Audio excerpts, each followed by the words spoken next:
Hello and welcome to Future Review. Today I'll be sharing with you part 2 of Forward the Foundation commentary.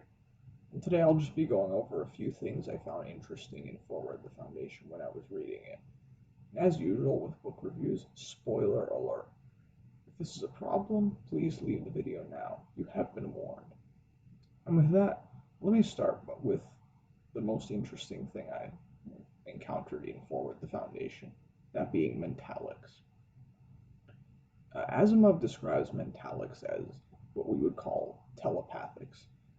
Mentalics can read people's minds as well as influence them, meaning they can change people's thoughts, desires, and even their memories. That's obviously very powerful stuff, and it has significant implications in the Foundation series. What I found interesting is this actually possible in real life? And the answer to that, I think, is maybe, at least to some degree. I would argue that, at least with the reading minds part of mentalics, we already have some of that in a very primitive way. We already have devices that can scan the brain in real time. And if you expose, and we've done many experiments where we've tested people's reactions to certain stimuli and with which regions of the brain light up when exposed to certain imagery and things like that. And in that sense, we already have mentalics, albeit not in the way we usually think of actual telepathy. The influencing part, I'm not so sure about because I don't know of any devices out there that can essentially project thoughts into people's minds, which is what telepathy is really about. And I will leave mentalics mostly at that because mentalics, like psychohistory, will receive its own video eventually. So I'll keep my discussion of mentalics brief in this video. And let's move to the second topic I found interesting in Forward the Foundation, that being the military's role in a spacefaring civilization. And I think that there are some factors that determine just how prominent the military would be if humanity became a spacefaring civilization, like in Asimov's Forward Foundation series. The first factor I think that needs to be considered is the nature of space itself. A spacefaring civilization would essentially be a highly exaggerated version of sea-based empires on Earth, and that's because each planet is like a small landmass in a vast sea of space, to analogize to Earth.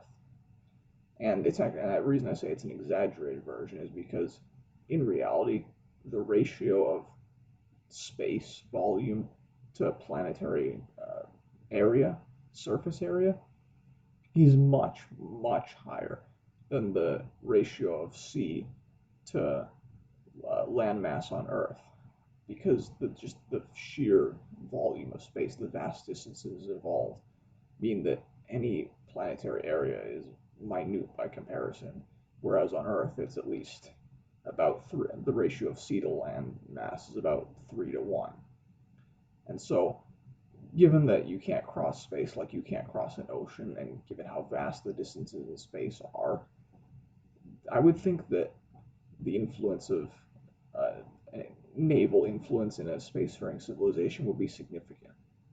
You should also consider the strong, almost inevitable possibility of interstellar trade, because presumably some worlds would have valuable resources, whereas others would not. And so there's an obvious gains from trade scenario here, which means I think interstellar trade is almost inevitable. Autarky is highly unlikely, in my opinion, which would further the influence of uh, interstellar commerce, which would be done via ships mostly, and those ships would need to be protected. So I would think the Navy would have an inherent role to play in a spacefaring civilization, just based on the nature of faring civilization itself and the geography of space.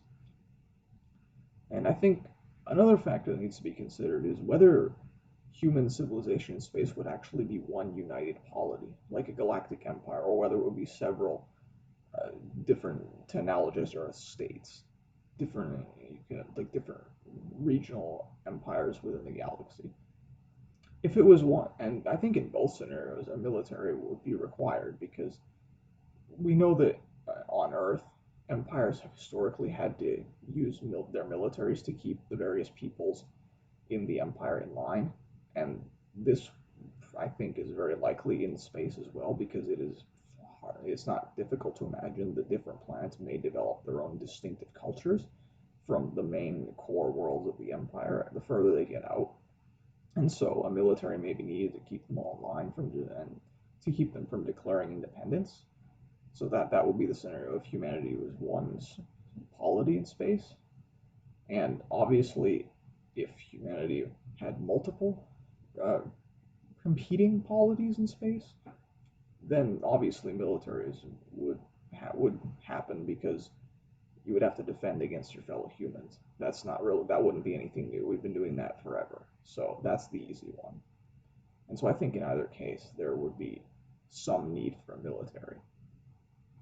And the third thing to consider is the possibility of extraterrestrials, non-human life.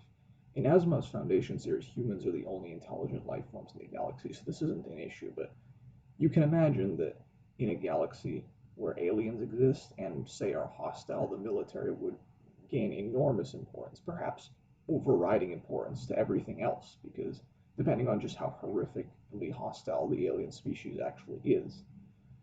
And and so, and even if the aliens are friendly, humans' natural suspicion for the unknown and for the different may well lead to a military just in case.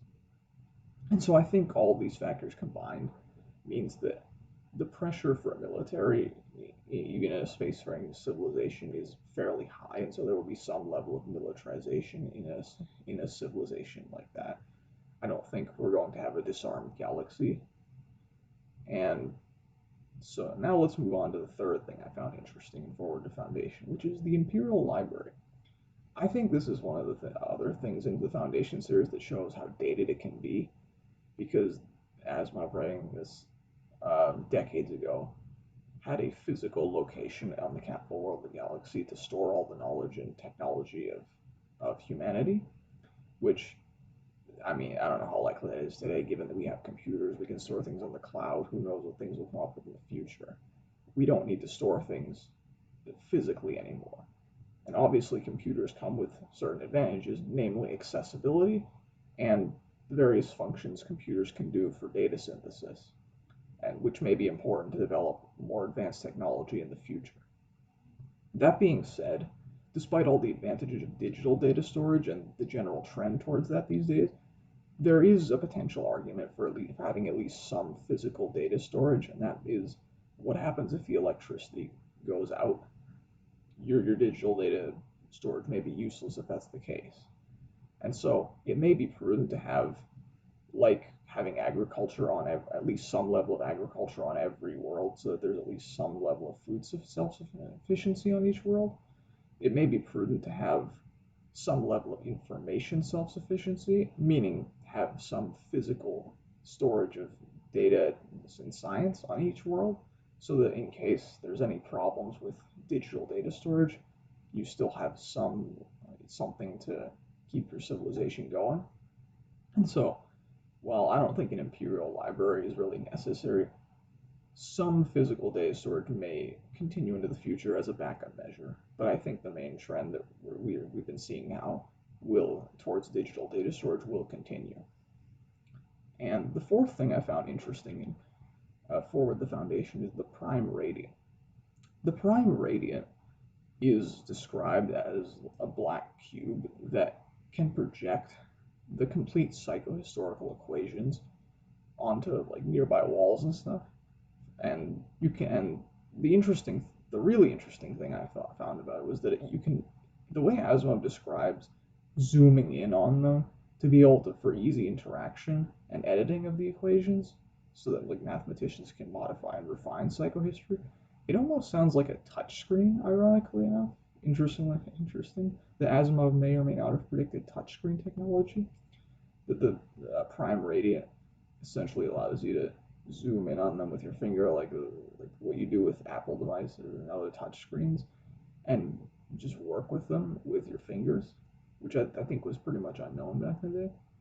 And I think that's very interesting that the concept was around back then, even if Asimov may not have fully understood what he was actually describing. And who knows what other things we'll be able to do in the future with that kind of thing. Maybe someday we'll have some kind of contact lens where you can essentially, via like a neural connection, have zoom in telescopic vision. Maybe that's the next frontier with that sort of thing. But I don't know. I just found that interesting about the Prime Radiant when I was reading it during Forward the Foundation. It almost sounds like a primitive touchscreen. And that pretty much concludes everything I found interesting in Forward the Foundation. I hope you enjoyed that. If you did, remember to like, comment, and subscribe. And until the next video, goodbye for now.